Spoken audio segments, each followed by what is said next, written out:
रहे हैं news ABP, सबसे पहले सबसे तेज।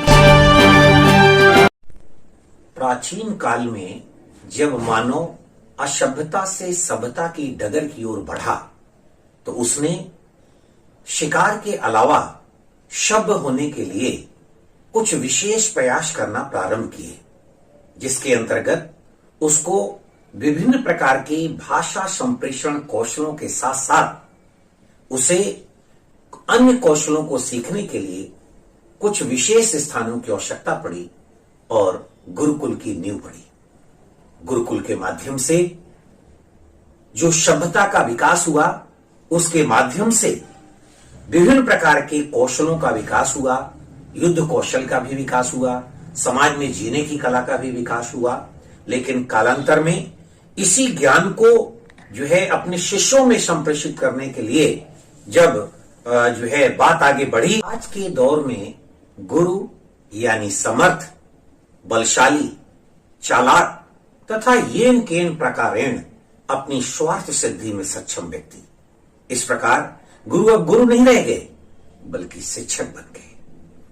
जबकि गुरु जैसे गुरुत्व और दायित्व वाला पद एक षड्यंत्र के द्वारा लोगों ने बालात छीन लिया है। आधुनिक युग में शिक्षा के मायने तथा लक्ष्य परिवर्तित हो गए हैं। यह ज्ञानार्जन के साथ साथ हमारे रोजगार से भी जुड़ गया है। इस कारण आज प्रत्येक मनुष्य परोक्ष या अपरोक्ष रूप से शिक्षा से जुड़ गया है और मानव के जीवन में नित नई उपलब्धियां तथा दक्षता विकास के नए द्वार खोलता जा रहा है।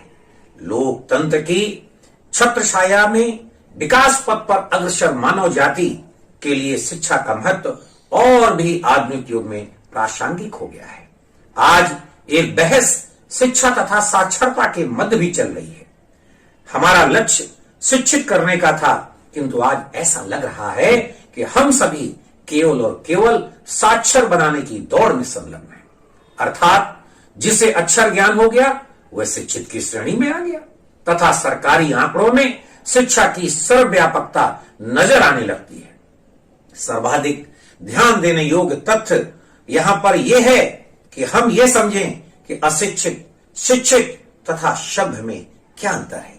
इसको एक उदाहरण के द्वारा समझा जा सकता है। यदि किसी प्लाट में एक फलदार पादप लगा हुआ है, अगर जो अशिक्षित है अगर उसको क्या किया, उसको पेड़ को काटकर मकान निर्माण की बात करता है, इसका मतलब वह अशिक्षित है। दूसरे परिप्रेक्ष्य में कर और दूसरी जगह फलदार वृक्ष 4-5 लगाता है, फिर मकान बनाता है, तो ये शिक्षित की श्रेणी में आता है। और यदि उस फलदार वृक्ष को बिना काटे ही उसके अनुरूप अपने मकान का नक्शा बना करके वो मकान का निर्माण करता है, तो ये सभ्य की श्रेणी में आता है। तो आज गौर करने वाला तथ्य यह है कि आजादी के बाद यद्यपि सरकारों ने शिक्षा के प्रसार के लिए उल्लेखनीय प्रयास किए हैं, जिससे नागरिकों में अधिकारों के प्रति तो संचेतना का संचार हुआ है, लेकिन वो कर्तव्य के प्रति लगातार उदासीन होते जा रहे हैं, जिसका परिणाम राष्ट्र में बढ़ती हुई अराजकता तथा आपराधिक प्रवृत्ति है। अतः शिक्षा का अभिप्राय केवल स्वहिताय तक न रहकर सर्वहिताय तक रहना चाहिए।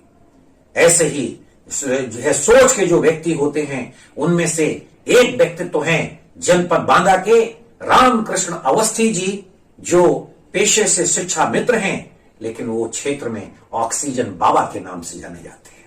क्यों? क्योंकि उनकी सोच सर्वहिताय की है। उन्होंने पिछले 8 वर्षों में अनगिनत लोगों को न केवल पौधों का वितरण किया है, अपितु उन पौधों के लगाने और उनके संरक्षण के प्रति लोगों को शिक्षित करने का भी काम किया है।